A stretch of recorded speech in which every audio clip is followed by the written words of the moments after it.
Hello viewers, welcome to RV Roopa's world. మన జీవితం క్షణభంగురం కదండి.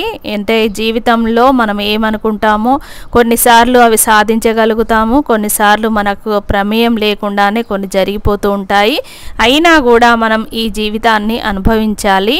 ఇక ఏదొచ్చినా ఏమైనా కూడా అంతా మన మంచికే అనుకుంటూ ముందుకు సాగితేనే జీవితం అయితే ఉంటుంది. మరి జీవించడం కూడా ఒక కళనే, అందులోని రసమాధుర్యాన్ని మనం ఆస్వాదించాలి. చుట్టూ ఉన్న ప్రకృతిని, అందాలను మనము అప్రిషియేట్ చేసుకుంటూ మన జీవన విధానాన్ని అందుకు తగినట్లుగా మార్చుకుంటూ అందంగా మలుచుకోవాలి. దీన్నే మనం జీవన కళ అంటారు. ఇలా ఆలోచిస్తేనే మనం ముందుకు వెళ్తాము. నేడు చాలా మందిలో అదైతే లోపిస్తోంది. దానికి కారణాలు అనేకం ఉండొచ్చు. మారుతున్న జీవనశైలి కావచ్చు, మితిమీరిన కోరికలు లాంటివి కావచ్చు. అందులో ప్రధానమైనవి ఉన్నత లక్ష్యాలను పెట్టుకొని వాటిని సాధించలేకపోయామని కుంగుబాటుకు లోనవడం కూడా కావచ్చు. అది ఈ రోజులలో సర్వసాధారణం అయిపోయిందండి. అంటే ఎక్కువ పెద్ద లక్ష్యాలు పెట్టుకుంటూ వాటిని సాధించలేమో, అయ్యో సాధించలేమో ఏమో అనుకుంటూ అదే ఆందోళనలో బ్రతికేస్తూ ఉంటాము. అలా కాకుండా చిన్న చిన్న లక్ష్యాలు పెట్టుకోండి. అది రీచ్ అవ్వగానే మళ్ళీ ఇంకొక లక్ష్యానికి చేరుకోండి. లక్ష్యం ఉండడంలో తప్పు లేదు, కానీ దాన్ని సాకారం చేసుకోవడానికి సరైన ప్రణాళిక అయితే ఉండాలి. ప్రణాళిక లేని, ప్లాన్ లేని లక్ష్యం అనేది అది సాధించడం అనేది చాలా కష్టం. ఆటంకాలను అధిగమించి విజయాన్ని అందుకోలేకపోతే మనం నిరాశ నిస్పృహలకి లోనవుతుంటాం. ఈ విశాలమైన ప్రపంచంలో మనం ఒంటరి వాళ్ళమని, మన ముందున్న దారులన్నీ మూసుకుపోయాయని భావిస్తూ ఉంటాం. దీన్నే మనం నిర్వేదం, నిరాశ అని అంటూ ఉంటాం కదా.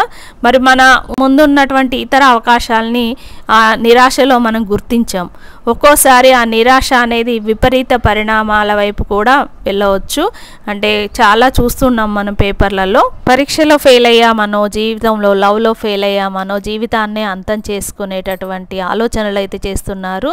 మరి ఇప్పుడు చాలామందికి ఎదురవుతున్న పరిస్థితి ఇలాంటివే. అయితే మీకు ఒక కథ చెప్తానైతే వినండి. ఆంజనేయునికి ఒకసారి ఇలాంటి పరిస్థితే వచ్చిందంట. మరి దాన్ని ఆయన ఎలా అధిగమించి ఆదర్శప్రాయుడయ్యారనేది మీకు కథ రూపంలో తెలియజేస్తాను. ఎందుకంటే కొన్ని కథలు మనలో ఉన్నటువంటి కొంత మోటివేషన్కి కారణం అవుతాయి. హనుమంతుడు లంకా నగరంలో ప్రవేశించి శత్రువులతో తన బాధను పంచుకోవడానికి అవకాశం లేక, సీతామాత కానరాక, ఉత్త చేతులతో రాముడి దగ్గరికి తిరిగి వెళ్ళలేక, తన మీద నమ్మకం ఉంచినటువంటి వానరులకు ముఖం ఎలాగో చూపించాలో తెలియక ఆత్మహత్యకు పూనుకోబోయాడట. వివేకవంతుడు కాబట్టి అంతలోనే తేరుకొని ఒక్క క్షణం ధ్యానంతో మనసును ఊరటపరుచుకొని అశోకవనంలోకి ప్రవేశించాడట. అయితే దాంతో విజయం సాధించాడు. విచారం అనేది మనసును కుంగదీసే అవరోధం. దాన్ని దాటించే దారులను వెతుక్కొని ధీరులుగా ముందుకు నడవాలి తప్ప, అమృతం కోసం పాల సముద్రాన్ని మధించినటువంటి దేవతలు అందులో నుండి వెలువడిన రత్నాలకు ఆశపడితే అది అక్కడితో ఆగిపోయేది.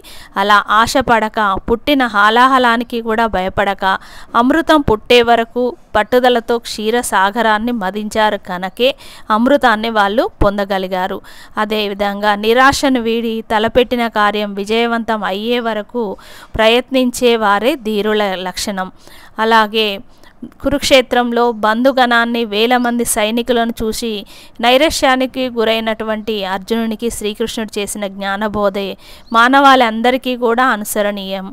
కేవలం వస్తుపరమైన సుఖభోగాలు మాత్రమే ఆనందాన్ని ఇస్తాయని భావించకూడదు. ఎందుకంటే అంత పరిశీలన చేసుకున్నట్లయితే తమను తాము తెలుసుకోవడానికి ప్రయత్నిస్తూ, మరియు ప్రతికూల ఆలోచనలు, మనకు వ్యతిరేకంగా వచ్చే ఆలోచనలకు, నిరాశకు దూరంగా ఉండాలి.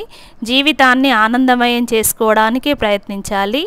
ఇదే విషయాన్ని వివేకానందుడు కూడా తన మాటల్లో ఇలా చెప్పాడు: మనలో లేని దాన్ని బయట చూడలేం.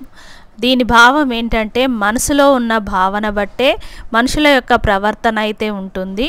మరి మన మీద మనకు నమ్మకాన్ని ఏర్పరచుకోవడం, ఆశావహ దృక్పథంతో జీవించడం, సాధ్యాసాధ్యాలను గుర్తెరగడం, అసాధ్యాలను సుసాధ్యం చేసుకునే ప్రయత్నం చేయడం మన కర్తవ్యం కావాలి. నేను కూడా నా జీవితంలో ఎన్నో సమస్యలు ఉన్నాయి. అయినా నాకు ఇష్టమైన వ్యాపకాల కోసం, నా హాబీల కోసం నేను కొంత టైం అయితే కేటాయిస్తాను. దానివల్ల నేను ఎంతో ఆనందాన్ని పొందుతాను. ఇది యూట్యూబ్ ఛానల్స్ ఇలా నాకు తోచిన విషయాలను 10 మందికి షేర్ చేయడం కూడా నాకు ఒక ప్యాషన్ అండి.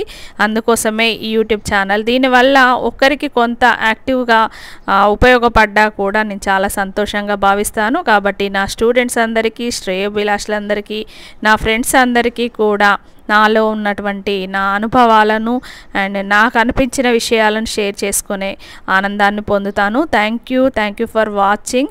అండ్ నా ఛానల్ని చూస్తున్న వాళ్ళైతే మీకు నచ్చినట్లయితే సబ్స్క్రైబ్ చేసుకోండి.